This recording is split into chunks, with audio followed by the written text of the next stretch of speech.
ओम शांति। अव्यक्त बाप दादा के मधुर महावाक्य दिनांक 28 जुलाई 1972। अपवित्रता और वियोग को संहार करने वाली शक्तियां ही असुर संहारनी हैं। बाप द्वारा आने से ही मुख्य 2 वरदान कौन से मिले हैं? उन मुख्य 2 वरदानों को जानते हो? पहले आने से यही 2 वरदान मिले कि योगी भव और पवित्र भाव। दुनिया वालों को भी 1 सेकंड में 35 वर्षों के ज्ञान का सार इन्हीं शब्दों में सुनाते हो ना। पुरुषार्थ का लक्ष्य व प्राप्ति भी यही है ना। वह संपूर्ण स्टेज व सिद्धि की प्राप्ति तो यही होती है। तो जो पहले आने से वरदान मिले वह स्मृति दिलाई कि आप सभी आत्माओं का वास्तविक स्वरूप यही है। क्या वह पहली स्मृति व ये वरदान प्राप्त करते जीवन में ये दोनों ही बातें धारण कर ली हैं? अर्थात योगी भाव और पवित्र भाव।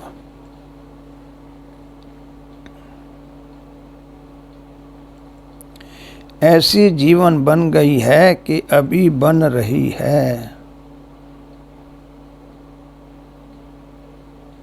धारणा मूर्त बन गए हो व अभी धारणा कर रहे हो। है तो बहुत कॉमन बात ना। सारे दिन में अनेक बार ये 2 बातें वर्णन करते होंगे। तो ये 2 बातें धारण हो गई हैं व हो रही हैं। अगर योगीपन में जरा भी वियोग है, भोगी तो नहीं कहेंगे। बाकी रही ये 2 स्टेज। तो कब माया योगी से वियोगी बना देती है, तो योग के साथ अगर वियोग भी है तो योगी कहेंगे क्या?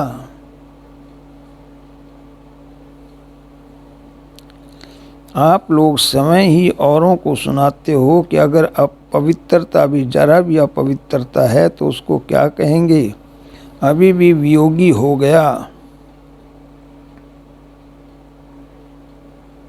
वह वियोगी बन जाते हो क्या? चक्रवर्ती राजा बनने के संस्कार होने के कारण दोनों में ही चक्कर लगाते हो क्या? कब योग में कब वियोग में? आप लोग विश्व के सर्व आत्माओं को इस चक्कर से निकालने वाले हो ना, कि बाप निकालने वाला है।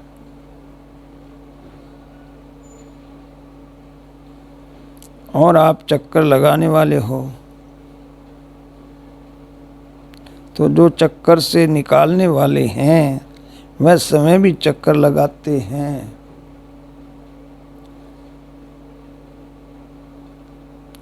तो फिर सभी को निकालेंगे कैसे?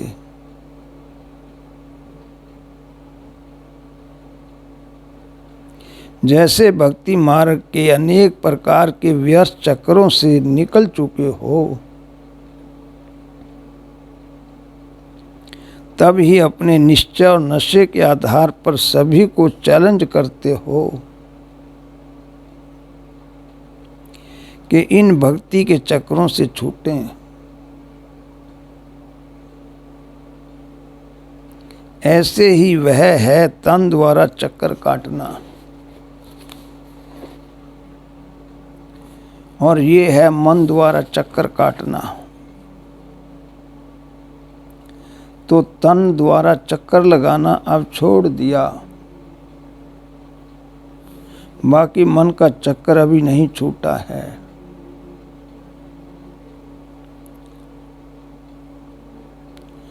कब वियोग कब योग, वह मन द्वारा ही तो चक्कर लगाते हो।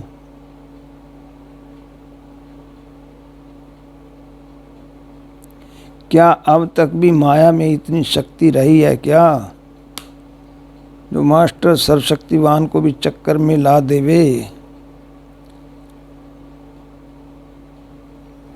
अब तक माया को इतनी शक्तिशाली देखकर क्या माया को मूर्छित करना व माया को हार खिलाना नहीं आता है।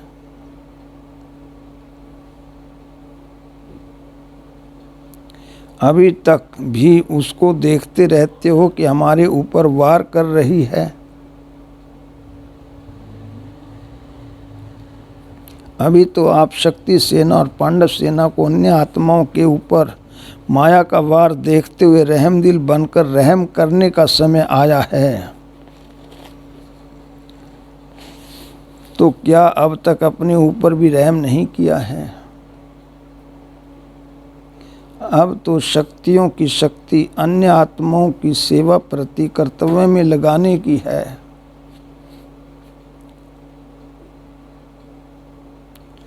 अब अपने प्रति शक्ति काम में लगाना ये समय नहीं है।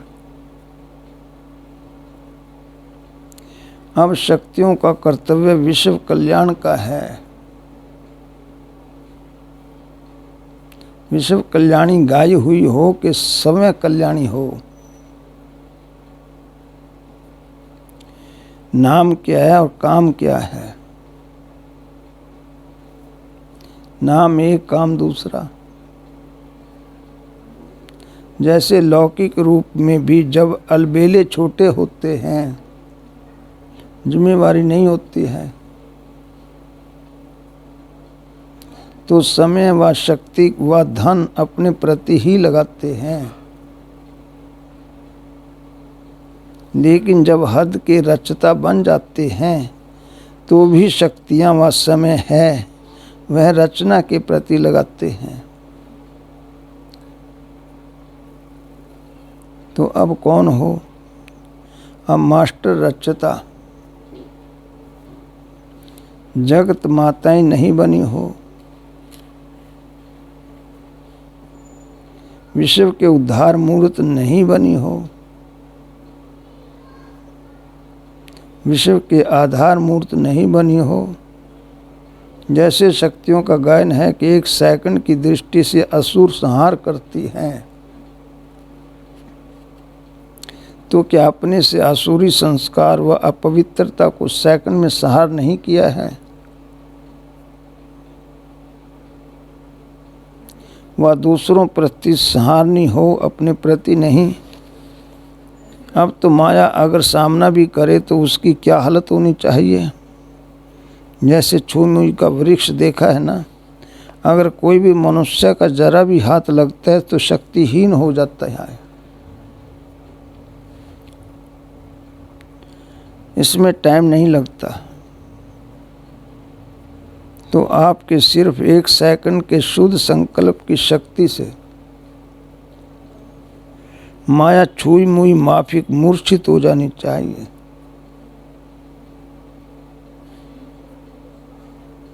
ऐसी स्थिति नहीं आई है। अब तो यही सोचो कि विश्व के कल्याण प्रति ही थोड़ा सा समय रहा हुआ है।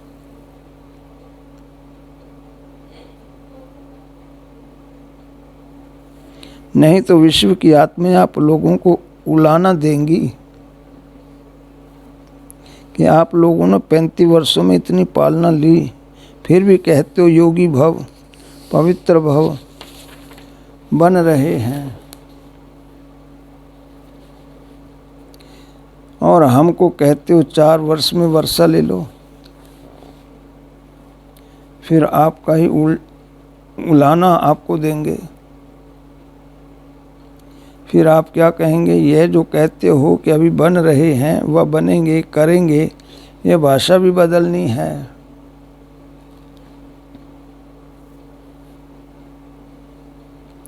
अभी मास्टर रचता बनो, विश्व कल्याणकारी बनो।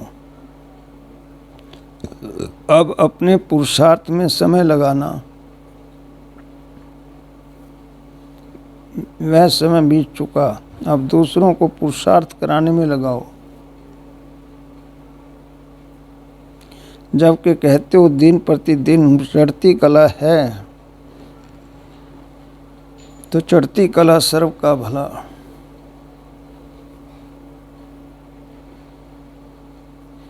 इसी लक्ष्य को हर सेकंड स्मृति में रखो। जो अपने प्रति समय लगाते हैं वह दूसरों की सेवा में लगाने से ऑटोमेटिकली अपनी सेवा ही हो जाएगी। अपनी अपनी तरक्की करने के लिए पुराने तरीकों को चेंज करो। जैसे समय बदलता जाता है, समस्याएं बदलती जाती हैं, प्रकृति का रूप रंग बदलता जाता है, वैसे अपने को भी अपरिवर्तन में लाओ। वही रीति रस्म, वही रफ्तार, वही भाषा, वही बोलना अभी बदलना चाहिए।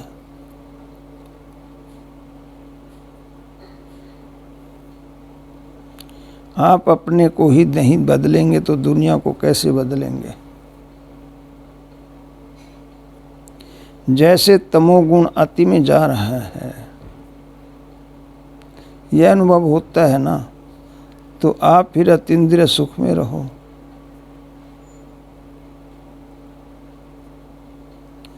वह अति गिरावट की तरफ और आप उन्नति की तरफ। उन्हों की गिरती कला, आपकी चढ़ती कला। अभी सुख को अतीन्द्रिय सुख में लाना है, इसलिए अंतिम स्टेज का यही गायन है कि अतीन्द्रिय सुख।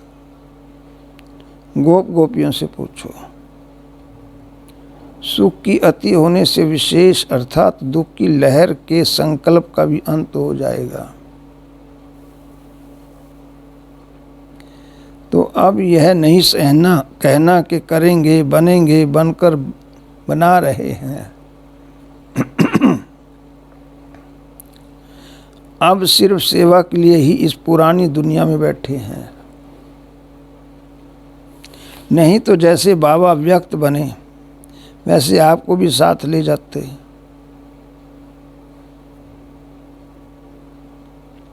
लेकिन शक्तियों की जिम्मेवारी अंतिम कर्तव्य का पाठ नूंदा हुआ है।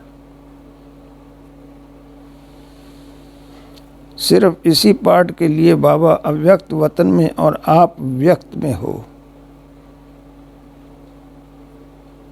व्यक्त भाव में फंसी हुई आत्माओं को इस व्यक्त भाव से छुड़ाने का कर्तव्य आप आत्माओं का है।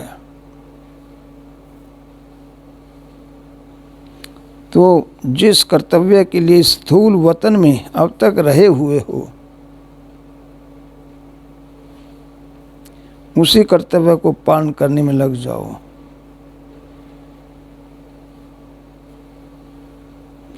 तब तक बाप भी आप सभी का सूक्ष्म वतन में आह्वान कर रहे हैं, क्योंकि घर तो साथ चलना है ना।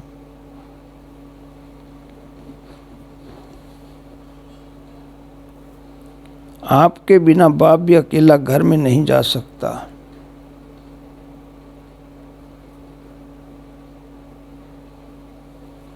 इसलिए अब जल्दी जल्दी इस स्थूल वतन के कर्तव्य का पालन करो।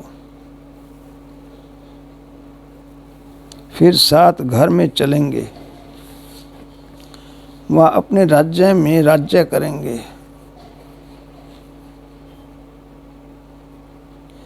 अब कितना समय अव्यक्त वतन में आह्वान करेंगे। इसलिए बाप समान बनो। क्या बाप विश्व कल्याणकारी बनने से अपने आप को संपन्न नहीं बना सके? बनाया ना, तो जैसे बाप ने हर संकल्प हर कर्म बच्चों के प्रति व विश्व की आत्माओं के प्रति लगाया,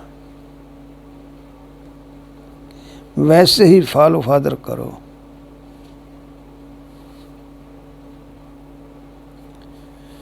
अच्छा, ऐसे हर संकल्प हर कर्म विश्व कल्याण अर्थ लगाने वाले बाप समान बनने वाले बच्चों प्रति याद प्यार और नमस्ते। मुरली का सार बाबा ने दिया है। योग अर्थात याद की शक्ति द्वारा ऑब्जेक्ट प्राप्त होनी चाहिए। वह जो भी संकल्प करेंगे वह समर्थ होगा, और जो भी कोई समस्या आने वाली होगी उनका पहले से योग की शक्ति से अनुभव होगा कि यह होने वाला है, तो पहले से ही मालूम होने कारण कभी भी हार नहीं खाएंगे।